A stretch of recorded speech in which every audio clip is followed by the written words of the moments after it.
lihat saatnya sudah tiba. Bapak Ibu Saudara yang dikasihi Tuhan, detik-detik terakhir menjelang kesengsaraan dan penyaliban Yesus merupakan detik-detik yang secara manusiawi sangat berat bagi Yesus. Itulah sebabnya Yesus membutuhkan waktu untuk berbicara atau berdialog dengan Bapanya melalui doa. Jadi ini pelajaran penting buat kita ketika menghadapi situasi detik-detik yang menegangkan, yang sulit, yang sukar. Yesus ajarkan kita untuk berdoa, untuk ke atas, bukan ke kiri kanan, ke atas. Karena dengan adanya kita ke atas, ke Tuhan, ke Allah kita yang kita sembah, kita akan kuat melewati semua kesengsaraan atau apapun yang kita hadapi dalam hidup. Firman Allah berkata, Yesus pergi bukan seorang diri, tapi Yesus pergi bersama murid-muridnya ke suatu tempat yang bernama Getsemani. Bapak Ibu Saudara, Getsemani bukan masalah baru bagi Yesus dan murid-muridnya. Yesus dan murid-murid biasanya ke tempat ini untuk berdoa. Dan firman Allah berkata, Yesus pergi bersama murid-muridnya ke tempat ini. Kalau kita baca Getsemani, kita lihat Getsemani adalah taman dengan pohon zaitun yang berlokasi di Bukit Zaitun, tepat di luar tembok Yerusalem. Jadi Getsemani ini ada di luar tembok Yerusalem, di mana dalamnya ada begitu banyak pohon-pohon zaitun yang hidup di tempat itu. Taman ini terletak di lembah Kidron. Kalau kita baca firman Tuhan juga dijelaskan. Getsemani artinya kilangan minyak, Bapak Ibu. Jadi Getsemani artinya kilangan minyak. Karena di tempat ini selain pohon-pohon zaitun yang subur, yang banyak, di sana juga terdapat kilangan minyak untuk menyuling minyak zaitun. Jadi satu tempat yang sangat indah, namanya juga taman. Dan ini sejuk, pasti tenang. Dan Yesus pakai tempat ini untuk berdoa. Kalau kita baca tadi ayat 36 sampai 38, Yesus menyuruh murid-muridnya duduk. Sampai di taman itu Yesus bilang, semua duduk. Dan ketika Yesus mau masuk lebih dalam ke taman itu, Yesus panggil, firman Tuhan berkata, Yesus panggil Petrus, Yohanes dan Yakobus untuk bersama-sama dengan Yesus. Dia berkata, hatiku sangat sedih. Jadi ketika mereka masuk lebih dalam ke taman itu, tinggalkan beberapa murid yang di luar, Yesus berkata kepada Petrus, Yohanes dan Yakobus, hatiku sangat sedih, seperti mau mati rasanya. Tinggallah di sini, kamu tinggal di sini, berjaga-jaga dengan aku. Saudara, tidak mudah untuk seorang seperti Yesus, pemimpin yang hebat, buat mujizat, untuk berbicara tentang apa yang Yesus alami. Betul? Tidak mudah untuk mengakui ketakutan kita, kelemahan kita, persoalan-persoalan kita kepada orang lain. Apalagi kalau kita punya jabatan, kita punya kedudukan, sulit sekali. Kita akui kita tuh ada susah, kita susah akui bahwa kita tuh ada persoalan. Sepertinya kita berusaha terlihat tegar dan kuat. Kita menyembunyikan berbagai kecemasan dan ketakutan yang kita hadapi karena jabatan kita, karena kedudukan kita, karena profesi kita.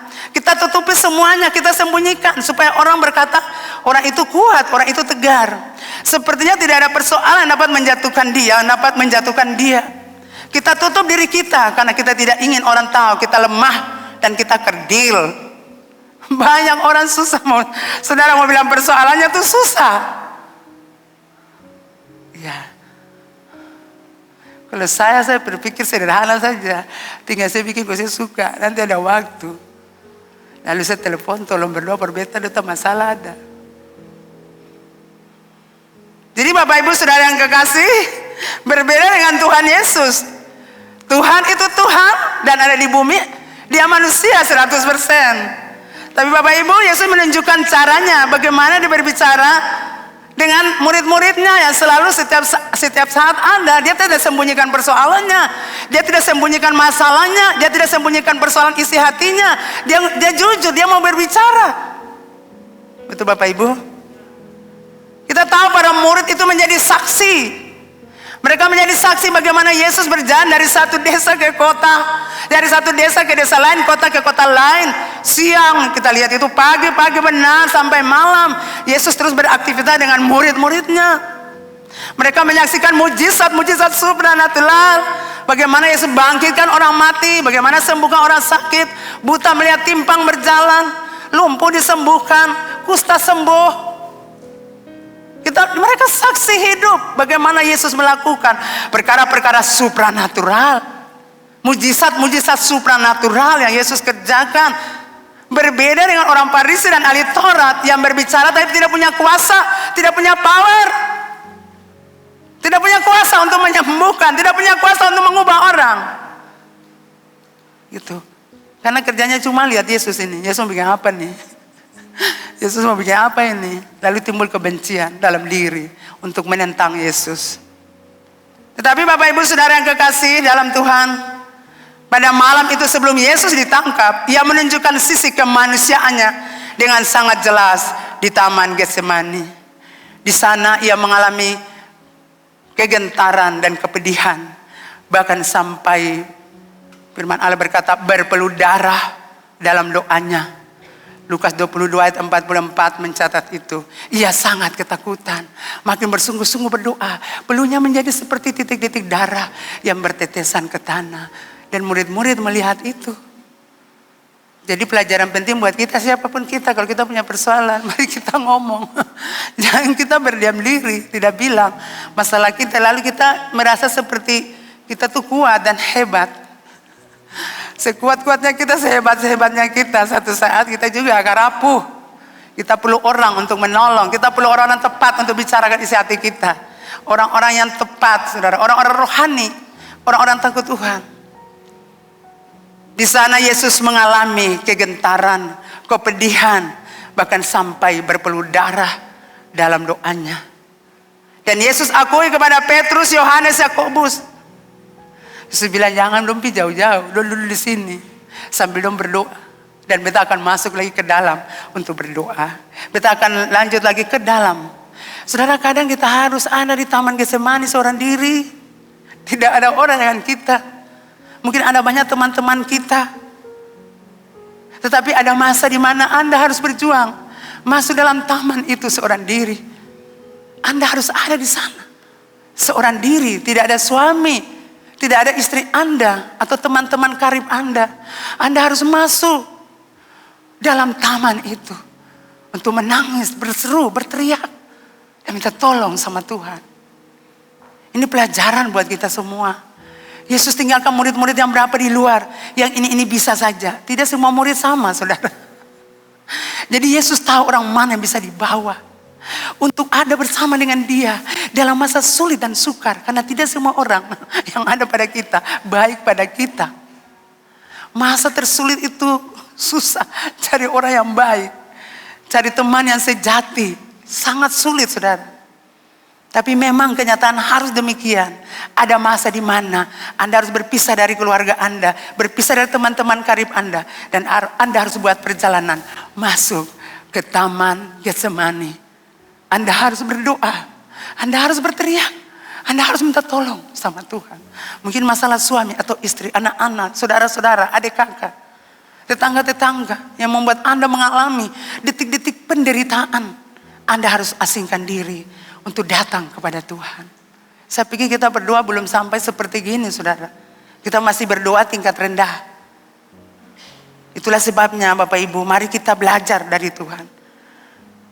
Tindakan Yesus menunjukkan bahwa sebagai manusia mengalami ketakutan, kesedihan, itu wajar. Amin, saudara. Dan kita perlu membaginya dengan orang tepat. Seperti tadi saya sudah bilang, orang dapat menolong kita. Jadi sekuat-kuatnya kita, sehebat-hebatnya kita tetap manusia. Ada masa di mana kita mengalami ketakutan, mengalami kesedihan. Itu wajar, saudara. Yang tidak wajar kalau saudara menyimpannya di hati, nanti saudara menderita. Saudara harus belajar membaginya. Saya bilang untuk semua staf hamba Tuhan, kita semua sudah capek ya. Berpikirnya banyak. Belum lagi bikin ruangan ini, capek. Terima kasih ada Koko di sini. Puji Tuhan sudah bantu buat instalasi. Pastor Ewin naik, saya pikir ini naik dari mana? Bahas center ke sini. Belum lagi Pastor Ewin dengan urus-urus ini nih. Saya bilang orang-orang ini jangan dekat-dekat mereka ya. Kalau udah kerja pindah. Nanti mereka emosi sama kita. Seperti Ibu Dina juga urus konsumsi di belakang. Udah sawer, pindah jauh-jauh Ibu Dina. Nanti antum sehat baru balik. Karena kalau orang kerja banyak tuh ini berputarnya kuat. Jangan kita ada di situ. Saya belajar suami saya juga. Kalau suami saya bekerja, mah pindah situ pindah. Bukan sih pengurusan, begitu. Nanti kalau dibutuh, ambil martelu, iya. Gitu, ambil pahat. Pahat yang mana Pak? Ambil saja Pak ke sini. Kadang ambil martelu per pahat. Dasar tentang kerja tuh saudara. Jadi terima kasih. Jadi saya bilang memang betul, saya sudah bilang ini semua stres. Tapi puji Tuhan bendahara kemarin bilang sama saya, Mama nanti minggu depan itu kita bisa libur. Oh puji Tuhan kita ada punya uang, bukankah kita lagi bergumul 700 juta.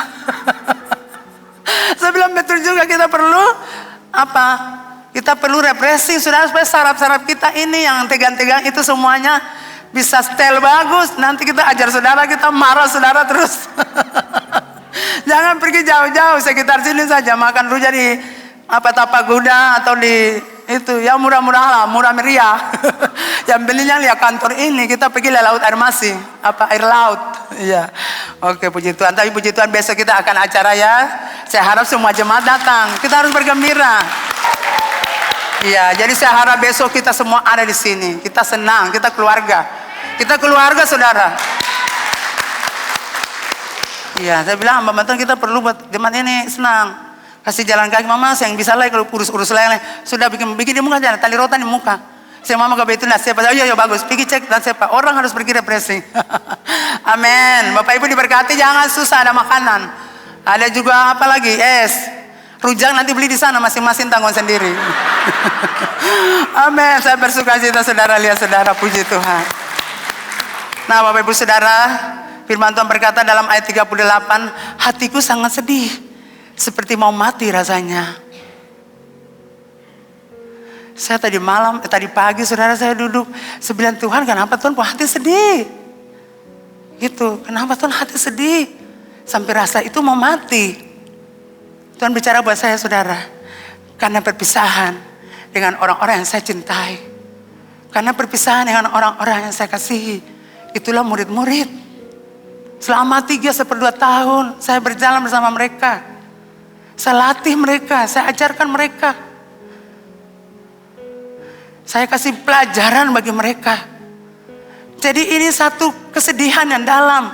Saya harus pergi tinggalkan mereka. Jadi hati Yesus sedih pertama karena perpisahan dengan murid-muridnya. Bapak Ibu Saudara yang kekasih, setiap perpisahan pasti ada kesedihan dan air mata.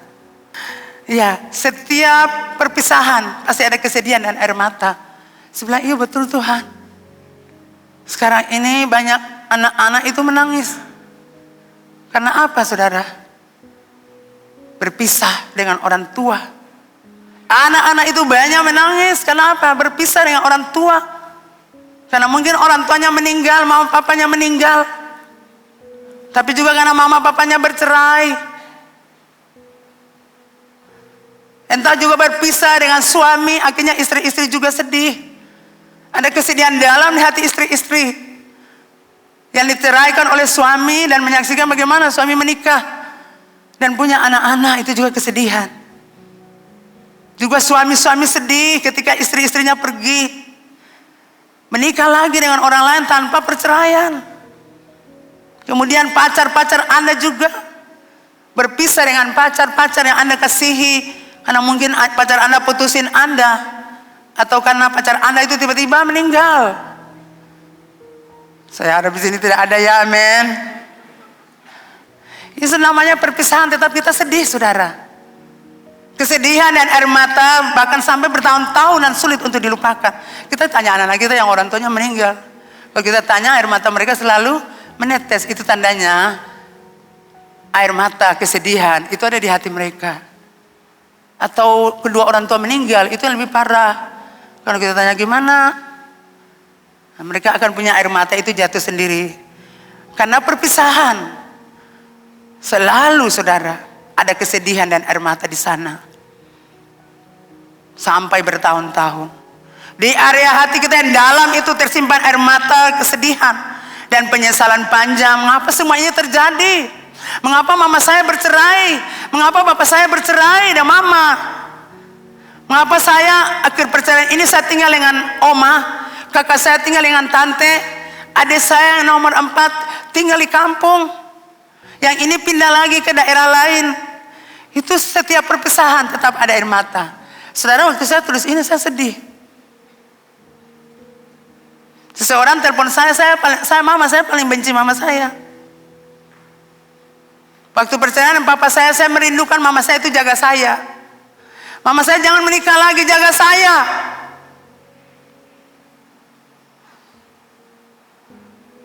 Tapi mama saya akhirnya menikah. Dan mama tahu saya kelelerang. Saya dari sana satu tempat ke satu tempat saya kelelerang. Hidup saya hancur. Saya benci mama saya.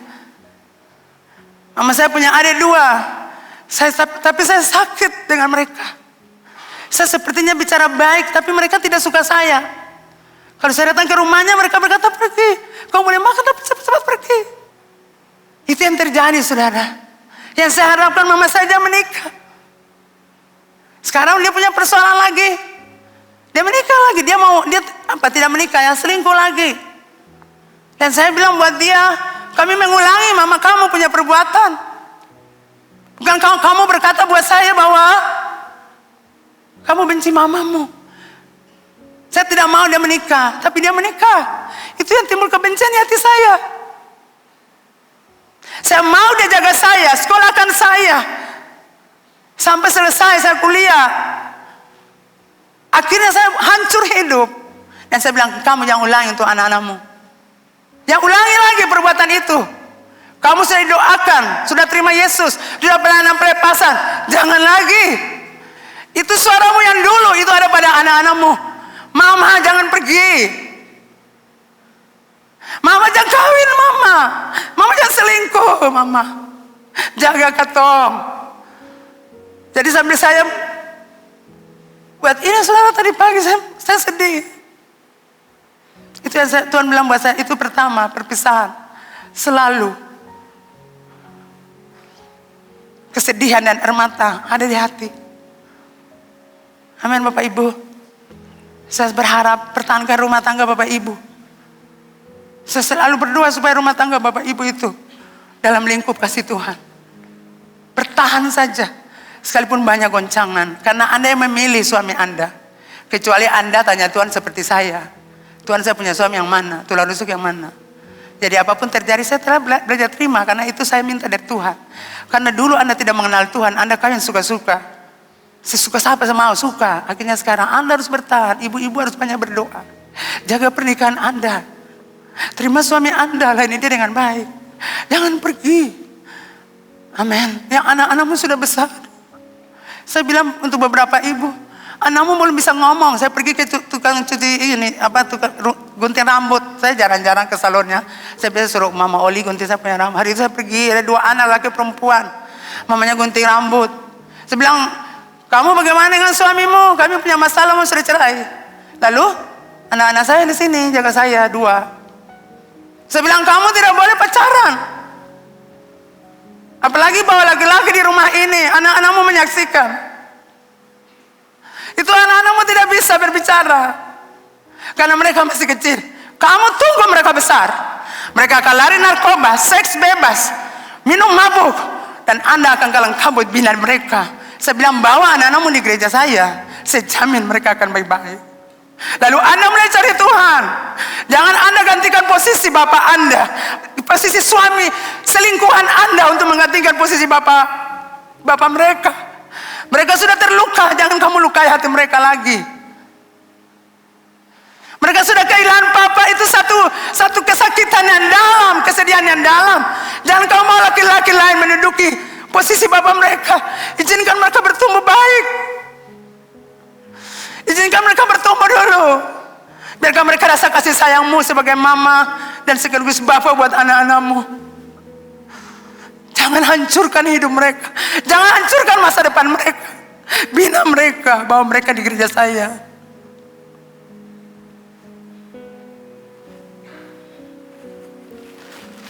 Saya berbicara dengan seseorang, dia berkata bahwa saya, Mama, saya punya suami meninggal, saya masih muda.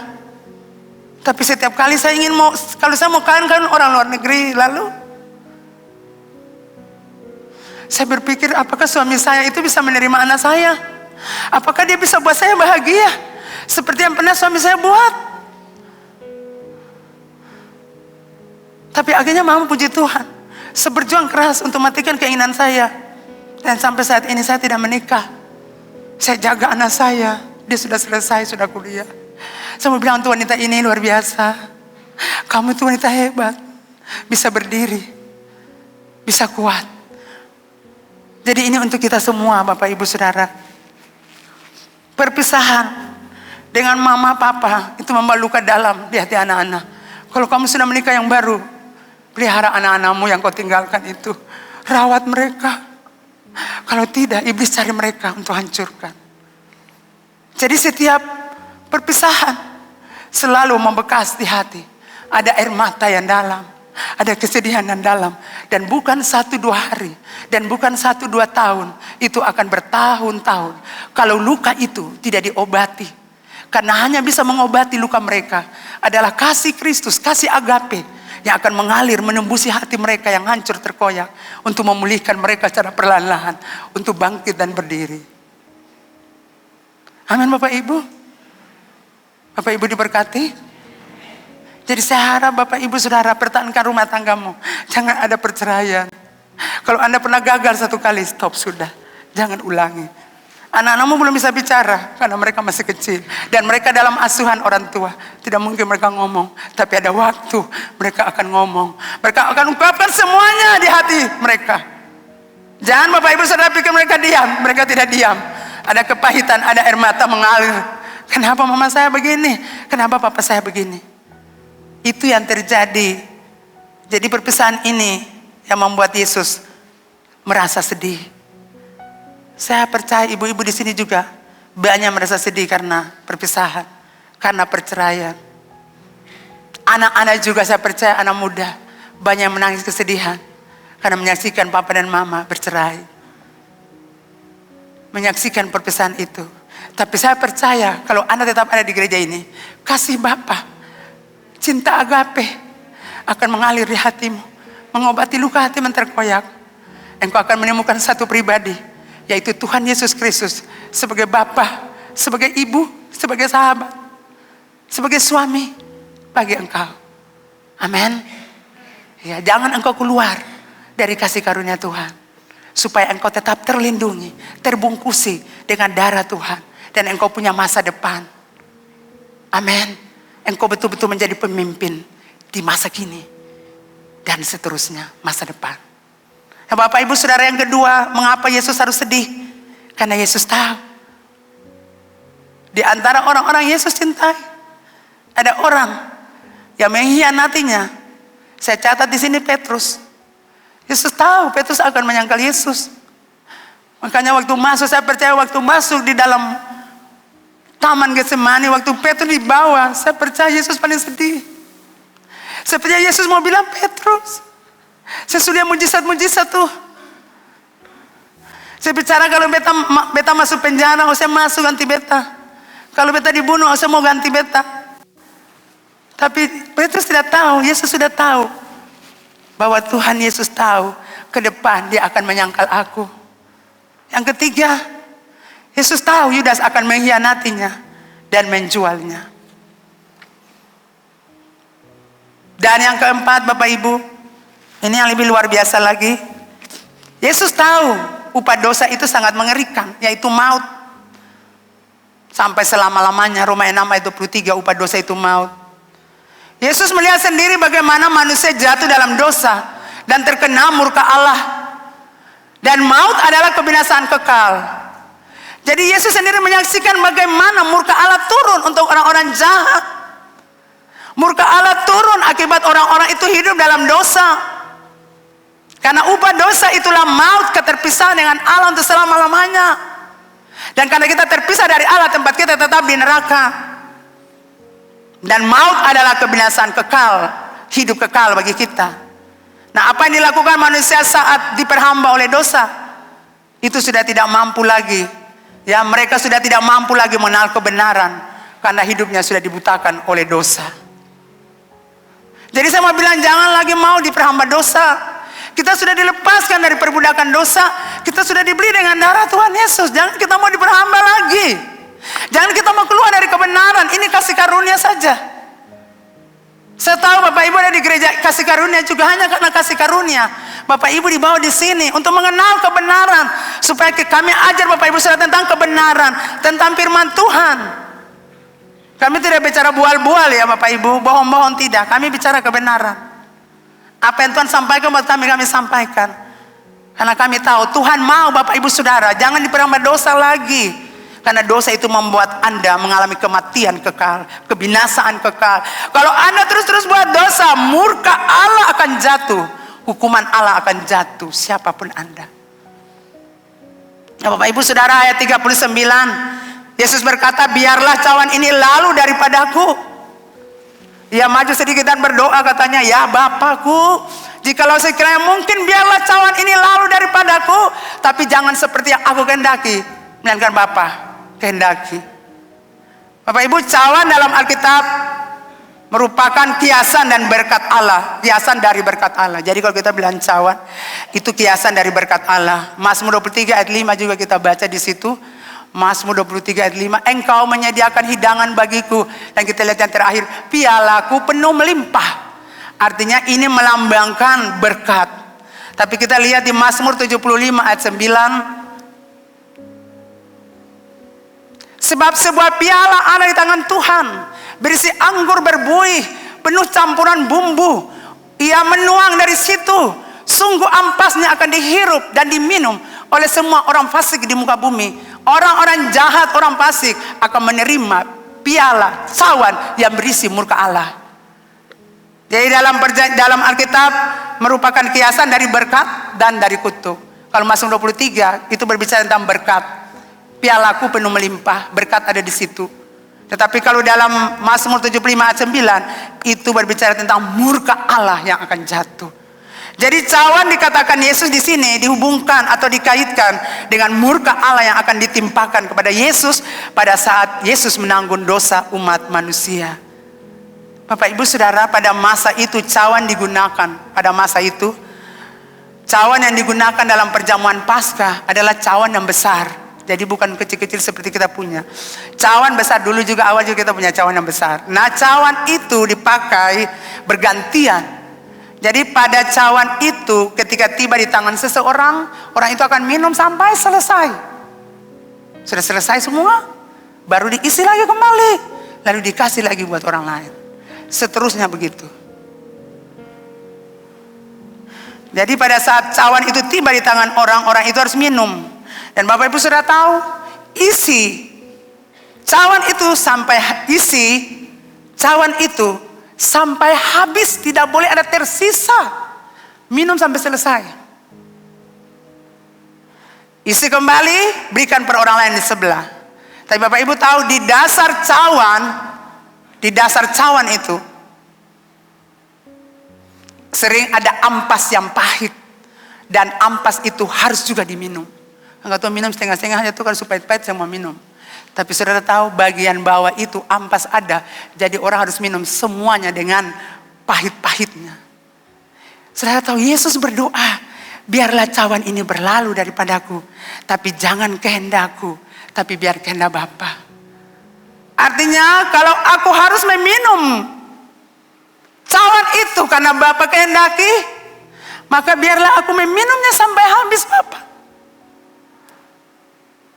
Aku mohon kalau boleh itu berlalu. Tapi kalau Bapa mau aku minum, aku akan meminumnya sampai kepada yang pahit itu. Aku akan minum sampai habis. Biar aku juga meminum ampas-ampas pahit dari dasar cawan itu. Jadi Yesus sedang meminta kepada Bapanya supaya ia meminum isi cawan murka Allah itu sampai ke tetes-tetes terakhir yang terpahit sekalipun. Aku bersedia minum cawan itu Bapa. Aku bersedia terima murka itu Bapa. Saudara, yang saya bicarakan ini cinta Bapa, cinta Yesus. Ini murka Allah, tapi biarlah aku meminumnya. Kalau Bapa mau aku harus minum, aku mau meminumnya. Itu kasihku dan cintaku kepada manusia. Bapa, jangan hukum mereka, biar aku yang meminum. Aku yang meminum isi piala itu, isi daripada cawan itu dengan kepahitannya yang ada dalam. Aku meminum semuanya. Itu bukti aku mencintai manusia. Itu bukti aku mengasihi mereka. Itu keinginanku Bapa, agar mereka ditebus dan diampuni. Bapa, jangan hukum mereka. Jangan Bapa, biarkan aku menanggung semuanya. Biarkanlah aku melakukannya untuk mereka.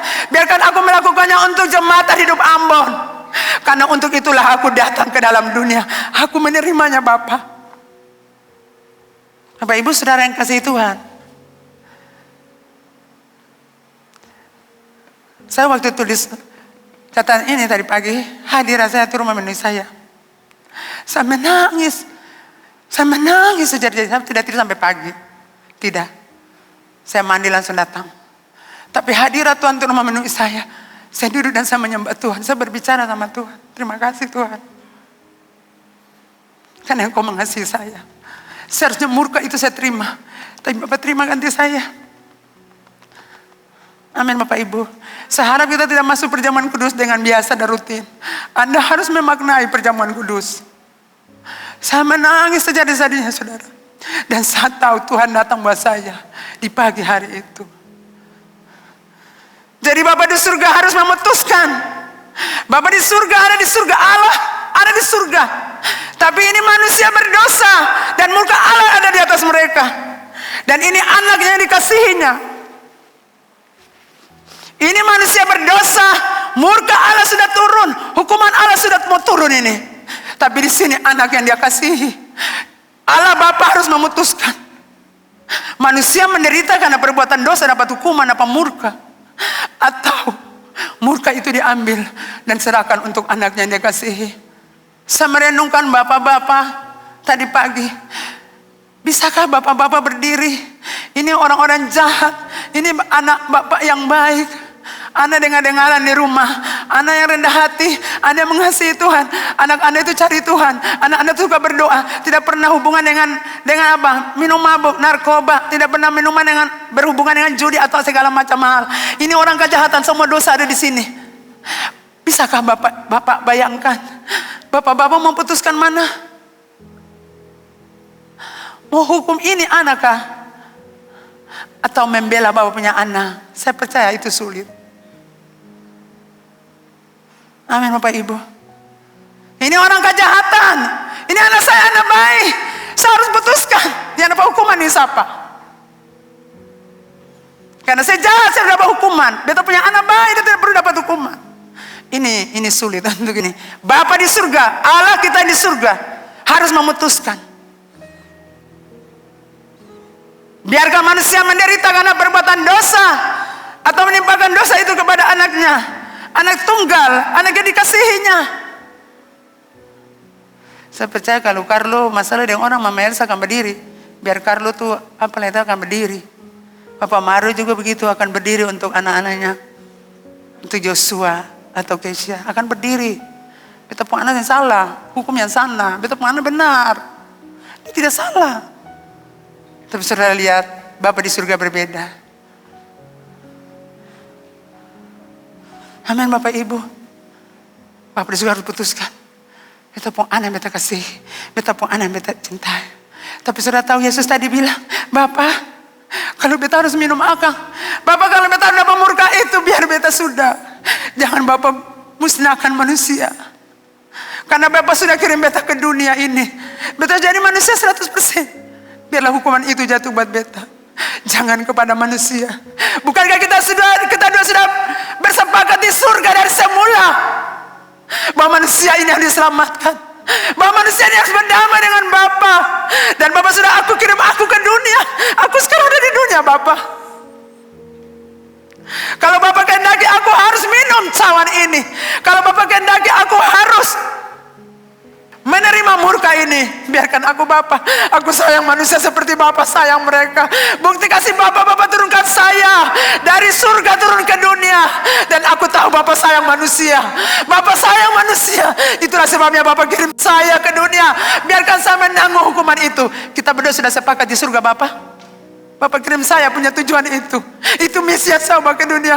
Ajar orang-orang mengenal Bapa, supaya mereka jadi penyembah yang benar. Ajar orang jahat kenal Bapa, supaya mereka bangun hubungan dengan Tuhan Allah. Jadi kalau kami ajar Anda firman Allah kebenaran, jangan Anda keraskan hati Anda, karena murka Allah akan jatuh bagi Anda, siapapun Anda.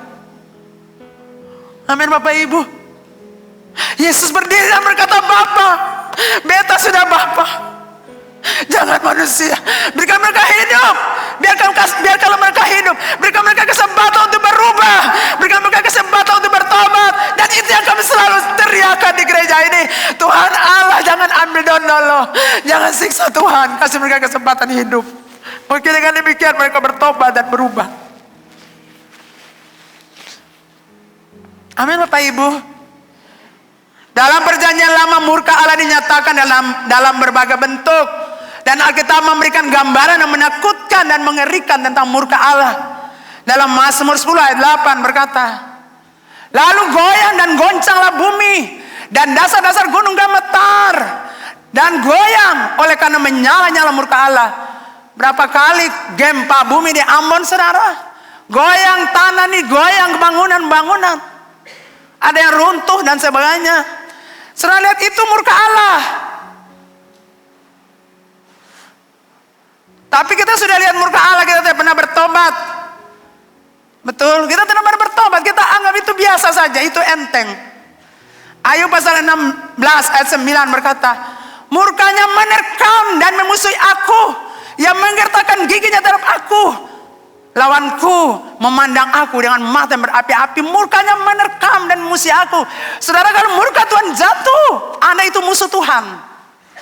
Tuhan gertak gigi artinya kemarahannya sudah memuncak. Bapak-bapak kan biasa gertak-gertak gigi toh. Kalau ada apa-apa saya bisa bilang baru ini gertak. Dan bini sudah tahu kalau beta laki pun gigi sudah gertak, itu berarti dia sudah marah puncak tinggi. Gitu. Jadi Tuhan punya marah seperti itu, menerkam, memusuhi, menggertakkan gigi. Tuhan terkam saudara.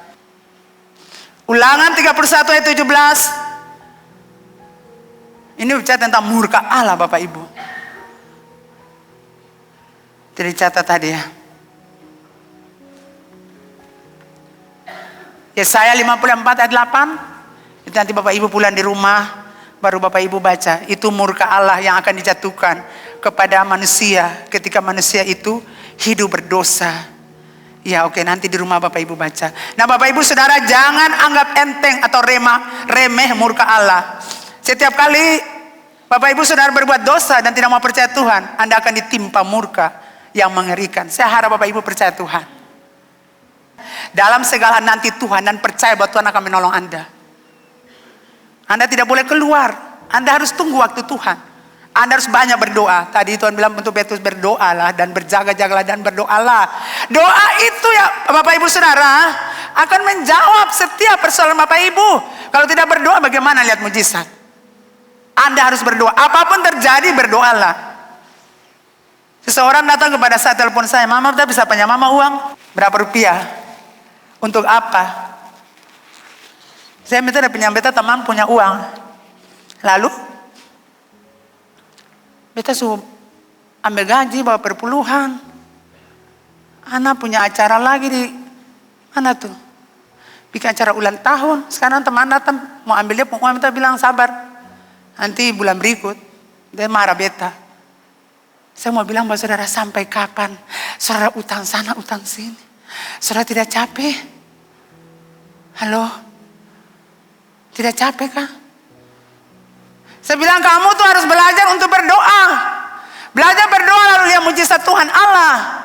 Kalau kebiasaan ini dibawa terus pada Anda sudah bertobat, terima Yesus, pelayanan pelepasan, sudah setia, sudah lihat mujizat Tuhan. Lalu kebiasaan ini dibawa, nanti dibawa sampai mati. Kita harus putuskan rantai ini Bapak Ibu Saudara. Ini untuk kepentingan Bapak Ibu Saudara. Jangan pas masalah, siapa punya uang ada ya, beta pinjam ya. Belum lagi orang-orang WA, Mama beta nih kebutuhan begini. Beta telepon orang ini belum kasih jawaban. Tapi saya sudah tahu. Dia kan bilang saya, sepertinya dia bilang Mama tolong. Tapi tidak bisa bilang akan saya jujur-jujurnya itu. Yang tadi tuh. Sembunyikan dia punya hati karena dia punya jabatan kedudukan. Jadi saya mau bilang buat Bapak Ibu, hentikan kegiatan ini. Belajar hidup aja apa yang ada. Anak muda jangan berbagaya. Jangan besar pasak dari tiang. Amin. Ini kami ajar Anda yang benar. Amin anak muda. Ya. Kalau orang punya, saya punya lagi, saya punya lagi. Lalu Anda mulai bestel, dapat uang dari mana? Itu keinginan daging itu harus matikan. Bergaya boleh, tapi kalau sudah ada uang. Kalau Anda masih sekolah kuliah jangan. Itu membuat Anda masuk dalam kehancuran. Menjerumuskan Anda dalam hidup selalu minta pinjam. Sampai kapan saudara? Orang-orang datang berbondong-bondong, saya pinjam uang saudara. Saya bilang lah, kalau ini janda sarpat masih bisa lah. Lah ini orang punya anak jadi orang besar-besar. Ada di sekelilingi lalu datang di hamba Tuhan. Anda harus kasih berhamba Tuhan. Bukan hamba Tuhan kasih Anda, amin. Saya punya rumahnya tutup pintu jendela terus. Karena orang datang mau pinjam uang terus. Seperti rumah saya tuh ada uang kayak orang cium-cium ada uang. Iya jangan, hati-hati Bapak Ibu. Karena orang-orang datang, kemarin saya dengar juga salah satu hamba Tuhan bilang, ini baru jual ternak 45 juta di tangan. Tiba-tiba orang datang, 45 itu lenyap ke sana. Begitu. Orang Cina datang beli, kasih uang 45 juta.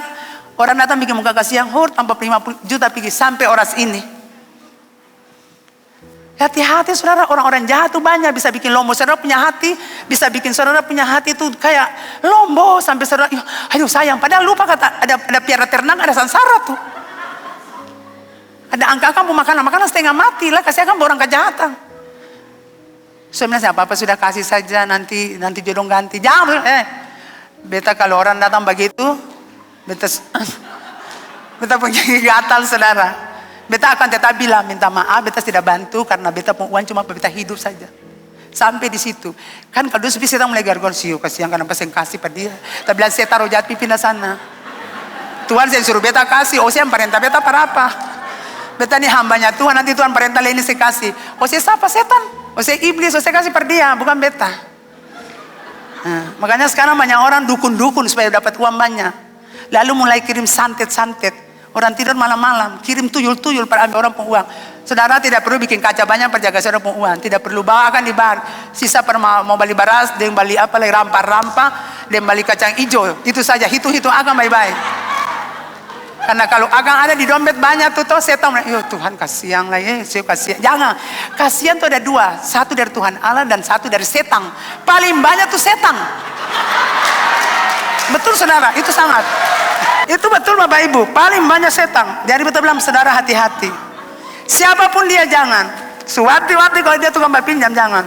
Ada seorang ibu yang saya datang di gereja. Seorang ibu berbicara bahasa mama, orang itu datang di rumah saya bilang apa?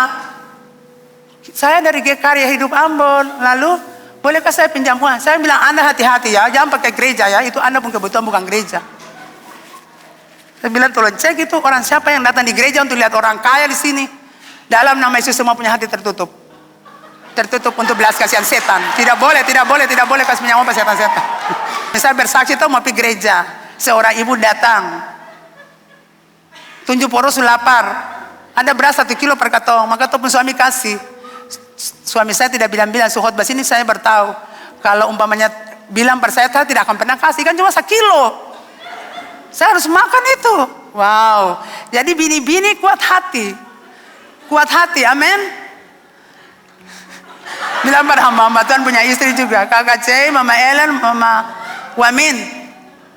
Kakak Leni, Pastor Lady dan Pastor Ana dan Ibu Dina. Hati itu kuat. Taruh di sini saya tertutup untuk setan dan roh jahat. Itu jahat, hati-hati saudara. Saudara minta tuh paling susah, sungguh mati. Susah sekali. Labe-labe saya minta lah, ayo ambil sudah proses. Itu yang murka Allah turun tuh. Kalau pura-pura lupa saya mau bayar, murka Allah turun. Tapi saya percaya di sini tidak ada amin. Jemaat Hidup Ambon diberkati Tuhan. Jemaat diberkati Tuhan, amin. Begitulah anak-anak muda masih sekolah, mama bisa pinjam beta 200.000. Beta bilang, ini anak dia hilang akal kapa? Mengkali itu orang kerja. Lalu bisa kasih saya 200.000. Sempung kerja, tapi mau pinjam 200.000. Lalu bayar dari mana? Itu jadi saya mau bilang untuk anak-anak muda, jangan bastel. Betul saudara, karena tidak matikan itu daging. Daging ini kalau tidak dimatikan, setabiat hidup berdosa tidak dimatikan, dia berjalan terus. Rantai ini diputuskan, saudara. Kalau tidak dia menjalar pak anak-anak Anda, karena anak-Anda melihat toh. Gitu. Karena anak-anak saya melihat saya tidak pernah tetangga mempinjam apa, sebentar yang pernah. Dorang juga seperti gitu. Kalau tetangga saya minta pahat lah, minta kunci-kunci lah, minta segala, kursi lah.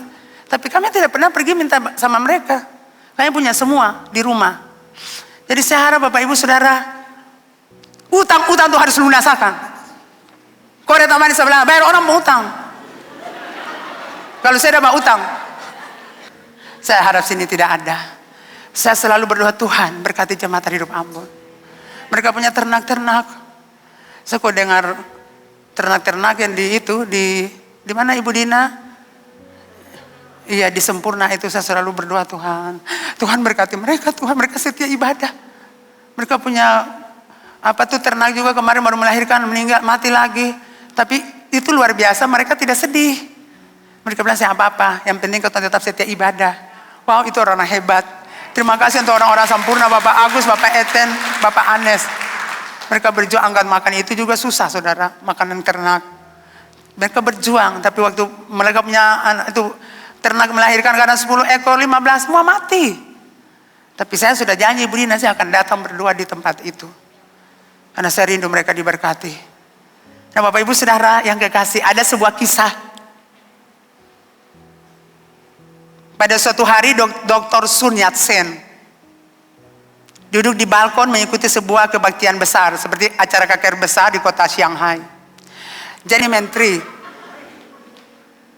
Pada akhir kebaktian Bapak Ibu, Dr. Sun Yat-sen berkata gini, maukah Bapak Menteri Perhubungan menerima Tuhan Yesus? Maukah Bapak Menteri Perhubungan datang ke depan supaya dapat menerima Tuhan Yesus saat ini? Sudah dengar Menteri Perhubungan menjawab begini, saya seorang menteri, seorang yang mempunyai kuasa dan kedudukan yang begitu besar. Saya disuruh maju ke depan menerima Kristus. Terlalu memalukan bagi saya tidak mau. Saya harap kalau ada tantangan maju ke depan tuh lari, saudara. Saudara, kalau saya ikut kegiatan yang suami saya, waktu pimpinan sinode atau kita punya pengkhotbah dari luar negeri, kasih tantangan, kau lari, bukan berjalan. Kau lari mau di depan sini supaya kau dapat impartasi dan doa. Saya harap kalau dipanggil itu lari. Karena masa itu kalau Anda lewatkan, itu fatal bagi saudara. Lari. Rasa rindu saya mau terima Yesus. Saya mau berjumpa Tuhan. Itu memalukan bagi saya tidak mau. Lalu Dr. Sun Yat-sen berkata, di hadapan Tuhan kau semua kecil besar sama. Semua kecil hina. Kita semua ini hina di mata Tuhan. Saya sudah terima Tuhan Yesus. Tapi Bapak Perhubungan kan belum. Bapak Menteri kan belum. Silakan Bapak maju ke depan. Sekarang. Tapi Menteri itu menjawab begini Bapak Ibu. Beri saya waktu 24 jam. Besok malam. Saya akan menerima Tuhan Yesus. Saudara, apa yang terjadi? Besok pagi Menteri mendapat tugas. Dan hari itu juga ia meninggal. Karena ledakan bom. Itu kalau orang anggap remeh. Anggap remeh. Saudara, kita aja saudara maju ke depan terima Yesus. Itu untuk kebaikan saudara. Atau kita angkat tangan, siapa mau terima Tuhan Yesus yang belum percaya Yesus, yang belum menerima berjumpa Tuhan. Bisa angkat tangan untuk terima Yesus dalam hidup. Kalau Anda belum angkat tangan, karena kami mau lepaskan doa untuk Bapak Ibu, amin. Tidak perlu malu sama sama Menteri Perhubungan ini. Saya orang besar, punya jabatan kedudukan. Saya mau di sini untuk didoakan orang ini. Wow. Saya punya level beda. Saudara, kalau Tuhan Allah angkat manusia, Anda tidak perlu ragu. Karena Tuhan Allah kalau angkat, Tuhan Allah urapi dia. Dan Tuhan Allah pakai dia. Bukan kami angkat diri kami, tidak. Siapa mau berdiri di sini, saudara? Tapi karena Tuhan Allah angkat, iya. Tuhan harus terima, itu tanggung jawab. Amin Bapak Ibu. Sinode berkata buat saya, Ibu Leni mau terima atau tidak? Kami tidak kasih Ibu jawaban. Ibu harus terima. Itu yang dibuat oleh pimpinan sinode kami. Kami datang tapiskan Ibu, nanti besok Ibu, nanti kami akan kembali tapiskan Ibu untuk jadi gembala. Kami tidak mau menerima jawaban Ibu atau pendapat Ibu. Tidak, ini langsung dari Dewan Apostoli dan pimpinan sinode. Tidak boleh bicara tidak dengan alasan apapun.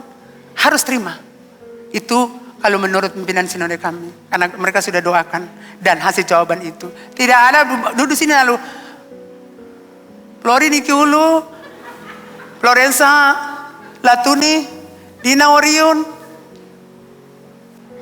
Ayu Latu Besi. Mulai, siapa yang pilih Ayu? 1. Flora 2, Florensa 3, Dina Orion 4. Yang ada pakai begitu saudara di GKRI. Mereka akan duduk berdoa, Tuhan siapa Tuhan? Itu yang bilang itu baru murni saudara. Amin. Bukan terima beta juga ini beta. Itu tidak benar saudara. Amin Bapak Ibu. Jadi cara kerja di gereja kita tuh berbeda. Tidak pakai rapat begini. Musyawarah. Tidak ada. Musyawarah besar-besar lalu mulai bakal lagi masalah ruangan. Kursi dapat lempar. Kursi kan baru manjakan kalian nih. Kalau rusak, saudara bisa beli kain untuk ganti. Tidak bisa. Amin. Tapi saya percaya sini tidak ada amin. Nah Bapak Ibu Saudara dikasih Tuhan, peringatan untuk Bapak Ibu Saudara. Seringkali suka bermain-main dengan dosa, senang dengan dosa. Sadar bahwa murka Allah terhadap dosa adalah sesuatu yang mengerikan. Karena itu berhentilah berbuat dosa. Ayat 45 berkata, lihat saatnya sudah tiba. Apa maksud perkataan Yesus ini? Lihat saatnya telah tiba. Artinya Yesus mau katakan untuk murid-muridnya, lihat apa yang aku pernah sampaikan kepada kamu tentang penderitaanku, tentang aku dibunuh di Yerusalem, tentang aku ditolak oleh Farisi Torah dan tua-tua agama, semuanya tergenapi saat ini. Artinya Tuhan mau bilang perkataanku itu ya dan amin. Setiap kali aku berbicara terjadi, setiap kali aku berbicara tergenapi. Percayalah kepadaku. Kenapa sih Bapak Ibu suka percaya dukun-dukun? Ramalan-ramalan, judi-judi online. Tuhan Allah bilang kalau kamu cari Tuhan, cari aku dari rendah hati, kekayaan, kehormatan, kehidupan bahagia aku kasih untuk kamu. Kalau kamu ambil kekayaan dengan dukun-dukun, kamu akan menderita. Murka Allah akan jatuh. Amin Bapak Ibu. Jadi stop Bapak Ibu pergi ke dukun. Anda akan hancur. Dukun kasih Anda uang tapi hancurkan Anda. Anak-anak muda berhenti untuk pergi ke dukun. Bikin beta muka bagus dulu supaya anak-anak di gereja suka beta. Karena domba lagu-lagu dukun. Jadi dukun bikin beta muka cemerlang, cantik. Tadi beta hitam, sekarang beta putih. Supaya anak-anak di gereja lagu-lagu dong lari per beta. Ini orang-orang di luar sana selalu tanya, aduh ibu cari satu orang di ibu gereja juga, beta juga orang-orang besar. Ada yang dokter, ada yang kerja di perusahaan, ada yang gaji-gaji besar. Orang muka-muka ini kan semua balagu habis. Saya tahu mau yang mana, dapat balagu-balagu dapat kulit doriang. Jadi Yesus bilang semua yang terjadi. Perkataan-perkataan Yesus pertama, aku harus pergi ke Yerusalem. Murid-murid, aku harus pergi ke Yerusalem. Aku harus menderita di sana. Matius 6 ayat 21. Ya, aku harus pergi ke Yerusalem dan menanggung banyak penderitaan dari pihak tua-tua, imam-imam kepala dan ahli-ahli Taurat, dan dibunuh dan dibangkitkan pada ketika. Aku harus pergi. Itu memang tujuan beta datang ke dunia. Beta harus ada di Yerusalem untuk mati di situ. Itu perkataan Yesus yang pertama. Yang kedua, anak manusia akan diserahkan ke tangan manusia. Matius 17 ayat 22b. Anak manusia akan diserahkan ke dalam tangan manusia. Yang ketiga, perkataan Yesus yang ketiga, anak manusia akan dibunuh. Lukas 9 ayat 22. Anak manusia harus menanggung penderitaan dan ditolak.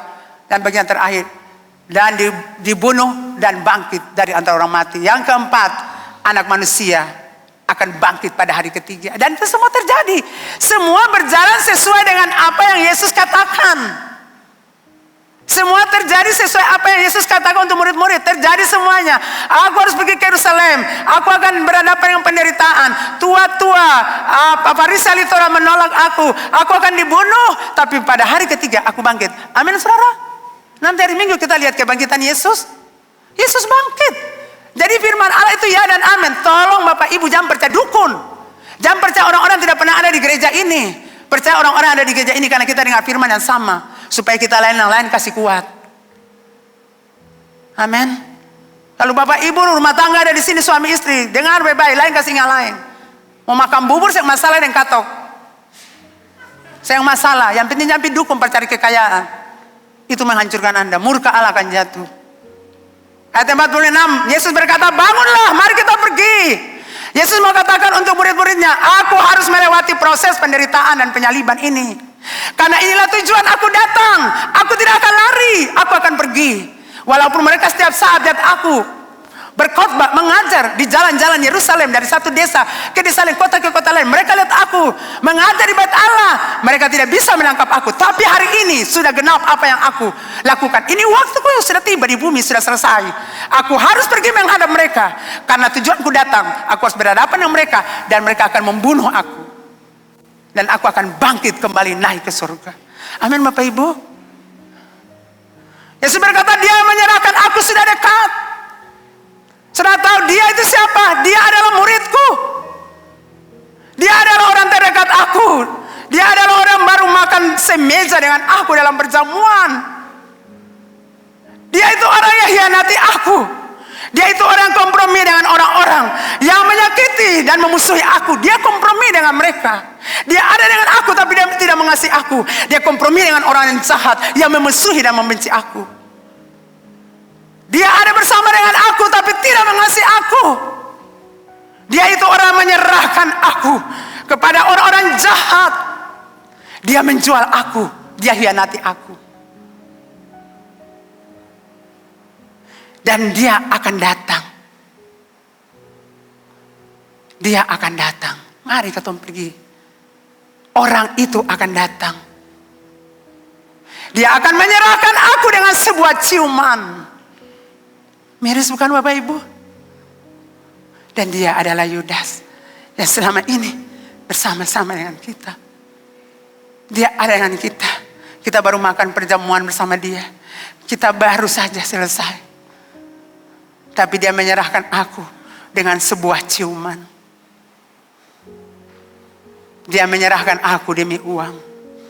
Dia itu muridku. Saudara tahu? Itu yang Yesus sedih tadi itu. Tuhan tahu. Tuhan mengenal Yudas. Pemimpin itu dia kenal dia bukan anak buah. Apalagi pemimpin spiritual. Anda bohongin saya tahu. Karena Tuhan kasih saya kepekaan khusus, saudara. Anda tidak tahu. Itu rahasia untuk saya. Ini yang Yesus rasakan, sakit. Beta ajar ose. Beta didik ose. Ose jadi murid. Sebenarnya sama dengan beta. Tapi saya jual beta demi uang. Demi makanan. Demi kedudukan. Demi pakaian, saya jual beta. Dan saya serahkan beta dengan sebuah ciuman. Tapi tidak masalah, aku mengasihi kamu. Aku sudah terima murka itu. Aku sudah terima, karena aku sayang kamu. Puji Tuhan, Petrus bertobat. Tetapi Yudas tidak pernah bertobat. Jadi saya harap firman Tuhan ini menolong kita semua untuk masuk dalam pertemuan yang kudus. Yang sudah disiapkan Tuhan.